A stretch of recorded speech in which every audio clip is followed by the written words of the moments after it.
Mother Turkey believed in the old adage taught to her by her grandmother, "The early bird catches the worm," and every night when the sun set, she took her little chicks to the highest branch they could reach in an old apple tree and sang them to sleep with this lullaby. "Close your eyes, my little turkey chicks, hide your heads, don't peep. Mother knows the bogey fox's tricks, and she'll watch you while you sleep." Mother Turkey had told them about the bogey fox that lived in a hole on the other side of the hill, and it did not need more than the mention of that name to make them obey. "I do wish we could just get a look at him," said one chick as his mother came to the end of the verse. "I should not know him if I met him." "Oh, yes, you would," replied his mother. "He has a very long tail and a sharp nose, and his teeth! Oh, dear me!" she exclaimed as she flapped her wings at the thought of them. "Will you wake us if he comes tonight?" asked another chick. "I shall not need to do that," replied Mother Turkey. "You will hear us talking. He is a very sly fellow and always very polite and says nice things. But you cover your heads. It is getting late." And she began to sing. "Close your eyes, my little turkey chicks, hide your heads, don't peep. Mother knows the bogey fox's tricks, and she'll watch you while you sleep." By the time Mother Turkey reached the end of the verse this time, all the chicks were fast asleep.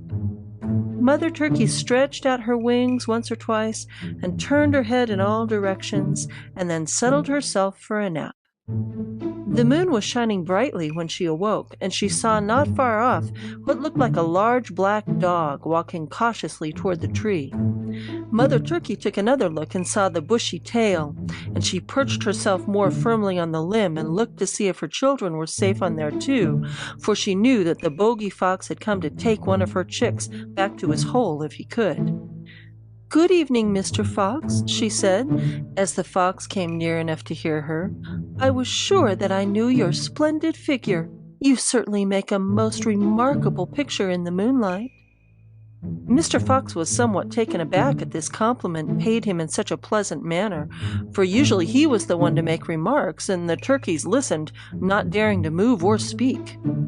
He recovered from his surprise by the time he was under the tree, and said, "You are most flattering, Mistress Turkey, and I can only return the compliment by telling you that you are a picture yourself in the moonlight, sitting so stately on that limb. But if you would enjoy to the full extent this beautiful evening, you must come from the tree and take a walk over the hill."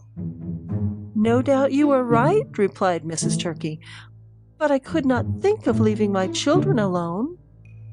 "I should be very glad to take care of the little dears while you are gone," said Mr. Fox, "and if you will have them come down beside me, I will tell them a story which I am sure will keep them interested until you return." By this time the turkey chicks were awake and listening to what the fox was saying. He seemed so nice and polite that they quite forgot to be afraid, and when he spoke of telling them a story, one of them said, "Oh, please do go, Mother, and let him tell us a story. We will be very good if you will." "You see, my dear madam," said the fox, "the little dears are quite willing to stay with me. Do go and enjoy the moonlight."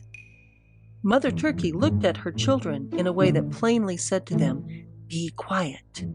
And then she said to Mr. Fox, "I appreciate your kind offer, and were my children well, I should be very glad to leave them with you, but they have been sick, and are so lean that I have to be very careful that they sleep and eat well, or they will not be fat by next Thanksgiving, and that would be a disgrace, you know." When the fox heard this, he was not so anxious to have the chicks come down, so he said, "I know just how anxious you must feel, Mistress Turkey, and if you will come down where I can talk with you without being heard, I will tell you the very thing to give them to make them fat." "If he cannot get the chicks, he will take me," thought Mrs. Turkey, "but I am too old a bird to be caught even by this sly fellow." Mrs. Turkey did not reply to this last remark. She was thinking of a trap she saw her master set the day before.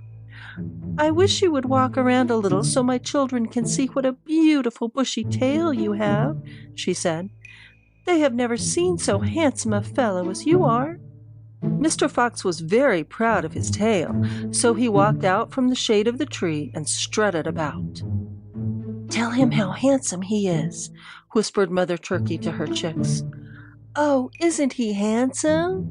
said one, and another said, "I wish we had such bushy tails instead of these straight feathers," while Mrs. Turkey said, "You are quite the handsomest creature I have ever seen, and I have seen many in my time."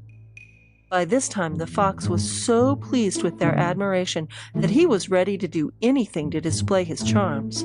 So when Mrs. Turkey said, "I wish you would run and show them how you can run and jump," he asked what he could jump on to show his nimbleness. "The top of that hogshead would be a good place," said Mrs. Turkey, knowing well that the cask had no head and that it was nearly full of water. Away ran Mr. Fox, and splash he went into the hogshead. He tried to get out, but it was no use. The cask was too high. And then the farmer, hearing the noise, came out and soon put an end to Mr. Fox. The little turkeys sat wide awake and trembling beside their mother. But when the farmer went into the house, she began to sing. "Close your eyes, my little turkey chicks. Hide your heads, don't peep. Mother knows the bogey fox's tricks, and she'll watch you while you sleep." And in a few minutes, all was quiet again in the yard.